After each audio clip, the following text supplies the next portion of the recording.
in the World Cup points rankings with 25 points after winning the gold medal in China a couple of weeks ago.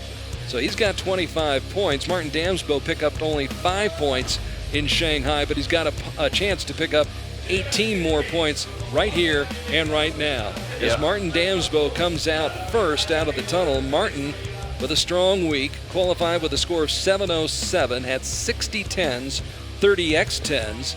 He edged out Peter Elzinga by 2 points in the 1/8 round, won his quarterfinal match by 2, then lost to Sergio in the semis by 4. So he finds himself in the bronze medal match, and he will be facing Mike Schloesser of the Netherlands, whom we shall see momentarily. There's Steph Hansen, who I believe you're right, qualified with a 7-10 this week. Yeah, he shot really well, qualified second. He had to face Rio in the round of 16, I believe. Rio beat him in a one-arrow shoot-off. Yeah, then it was Rio, in the 1/8 round. Yeah, then Rio beat me in a one-arrow shoot-off, and then he beat Mike by 1 point. So they're real wild. Rio, and it's crazy to think he was the low qualifier on our team. And I'm totally not surprised to see him in the gold medal match. I mean, I feel like that's how strong our team is. It's pretty cool. Well, this is going to be a very strong match right here between Mike Schloesser and Martin Damsbo. Mike and Martin. Schloesser qualified this week with a score of 709, had 63 10s, 38 X10s, scored an easy 7-point win over Abhishek Verma of India in the quarterfinals before losing by 1 to Rio in the semifinals. Coming off a gold medal performance in Shanghai with a 7-3 win over Zach Garrett of the U.S. to pick up his 10th World Cup medal.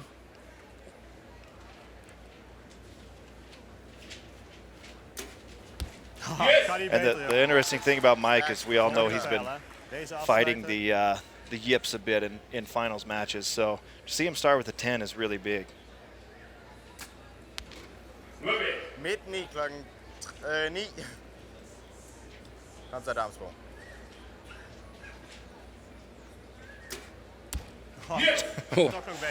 Back to back. And if he gets comfortable, that'll be all day. But if he starts fighting the clock a bit and fighting his inner demons, it could get interesting. Martin Damsbo with his first 10 of the day. But I would love nothing more than to see Mike just be Mike again and remember how to shoot in a final venue. Puts one out the top there.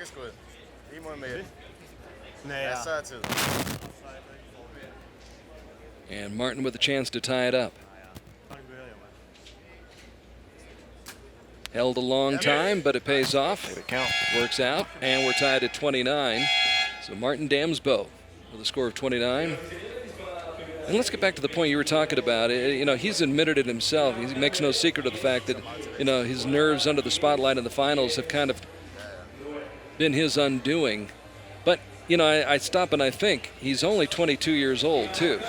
And I realize at 22, in this sport, a lot of people have been around for a long time by the time they're 22 years old.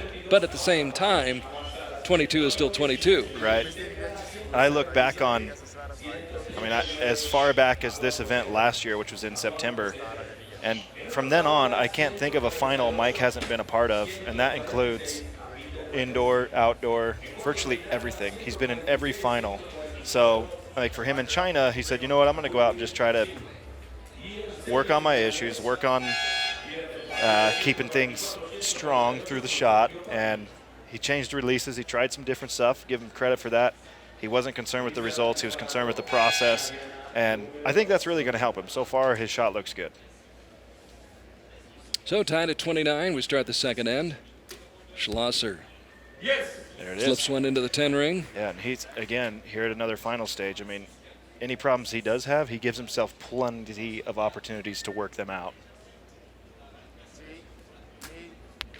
Yes. Matching shot for shot, Martin Damsbo.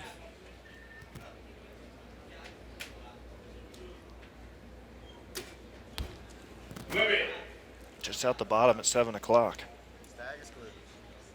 By the way, I stand corrected. It was Demir Elma Achla that Mike Schloesser defeated. Correct, yep.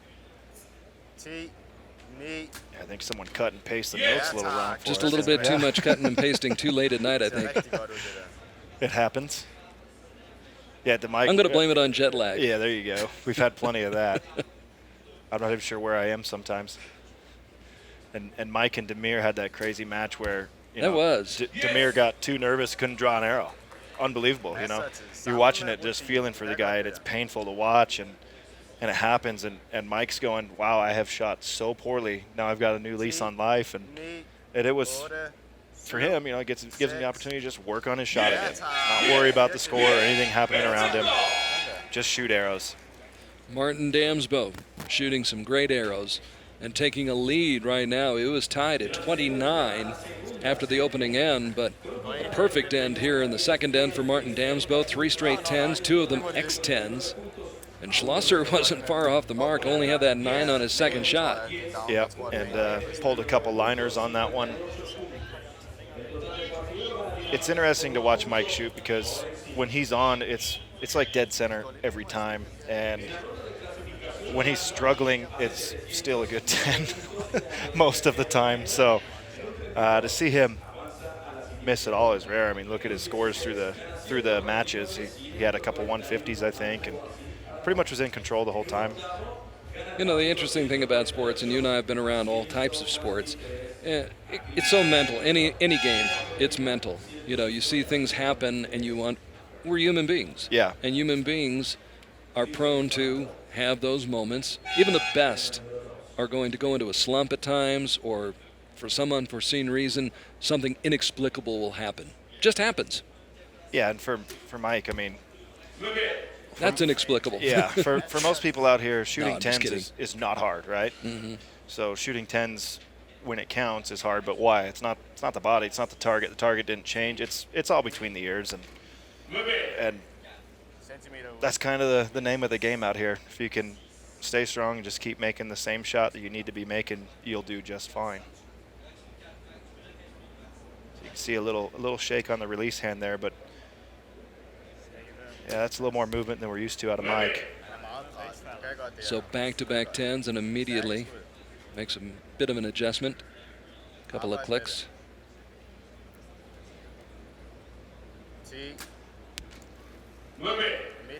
And that was actually a good-looking shot by Martin until you could see his reaction to it. And he didn't love it, but you know, for Mike, he's another one. He up didn't top. love that one either. No. So Mike Schlosser, ranked number 1 in the world, shooting for the bronze against Martin Damsbo.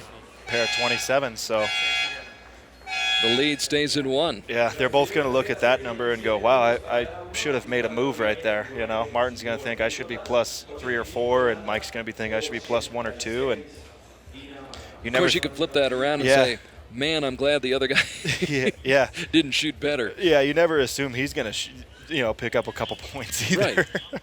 It could have been worse. Right. Yeah. I guess you really shouldn't approach the sport that way. Right. Yeah, I was at a tournament last week and shot a really good score and tied with a couple guys, and I said, I know they shot the same score, but in my mind, I still feel like I shot the best. Right.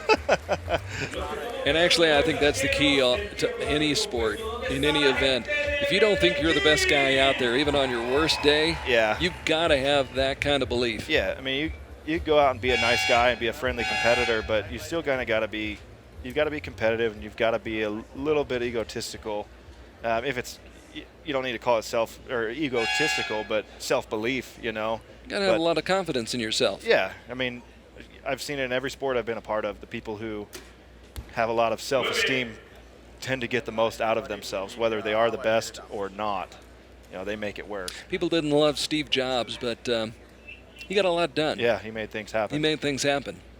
Right now, it's not happening for Mike Schlosser. Will it for Martin Damsbo? Yes. And so now he has a 2-point lead over the man who shot a world record score of 717 in qualification at stage 1 this year. Yeah, and I will say I went to Dean Alberga, the world archery photographer. I said, make sure you get some snaps of Mikey, because I think today he's going to drop it. He's on a roll, yeah. Just that, before we even started, and it was just one of those days where you felt like this is the day. We have the conditions. Everyone looking down the line is just shooting awesome. it's going to happen, and it did. Uh-oh. Okay, tables have turned. All right. That changes the complexion of things. A 7. I think that's one where, you know, Martin just hadn't quite got aimed yet, and release went off. You know, it's sometimes you just get heavy on the trigger, or a little heavy on the index finger of a hinge, and it can go on you a little sooner than you expect, especially if a little shake or a little nerves set it off. You know, so good But comeback. he salvages the situation. Yep, man, he kept it even. That's all he could do there. Which isn't all that bad, all things considered. Mike Schlosser, kind of in the same situation he was in 2 weeks ago in China. Yeah. He was struggling a little bit, and then, as you said, Damir El-Maachla just got whatever he got. I don't know if you want to call it the yips or whatever, but it gave Mike an opportunity to work through his struggles, get the gold medal, and here he's not having one of his better days, and then Martin shoots a 7. Yeah, I mean, for Mike, this is a huge improvement on his performance in Shanghai. And, you know, rather than Martin completely taking a 0, he takes a 7, opens the door back up. Damir, you know, just was too nervous to draw the bow and couldn't get it done. Martin, maybe a little nerves helped set one off a little soon. And, you know, both these guys, if they clean out, they're working in 143 territory. Mm-hmm. They don't go there often. Right. You know, they're rarely at a score that low. And rarely below 145. Yeah, I'm not going to say it's conditions. I think conditions are still ideal. There's a little wind, but, you know, if this was qualification, they'd just be destroying the target, working right through it. A little bit different when you're on the big stage and you're the only two up there, and the bright lights and the cameras and the crowd and the stands, and there's the Mike Schlosser you know and have come accustomed to. The big stage can work for you, or it can work against you, or it can do a little bit of both all in one match. So it's always fun.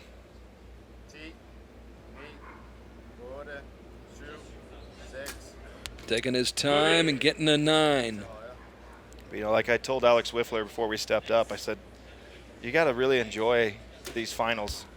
9 for Mike. I said, if you enjoy the finals, I mean, this is the most fun you'll have shooting your bow. You're going to go home and practice, and there's not going to be a camera in your face, and nobody's going to be watching. It really makes practice a drag after you walk off this stage. Evens up.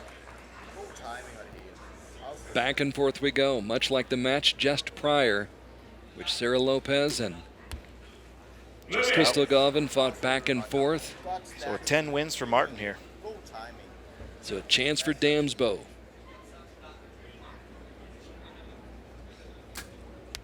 Got it. Takes advantage of the chance and gets it and gets the bronze medal. Martin Damsbo coming back. After shooting a 7 in the 4th end, he's able to salvage it with a 10 on his final shot of the 4th end, and then toughs it out in the 5th end to win. Maybe sevens are lucky today. You shot a 7, got a gold medal. He shoots a 7, gets a bronze medal. Obviously disappointment for Mike Schlosser, but that's a big one for Martin Damsbo. Yeah, and I'll say for Mike, and part of the process for him in rebuilding his aura and presence of shooting in the finals, that was a big step. He pulled out his release that he's accustomed to. I think for the most part he shot it well. He didn't give up any big arrows. He just shot a number of 9s. And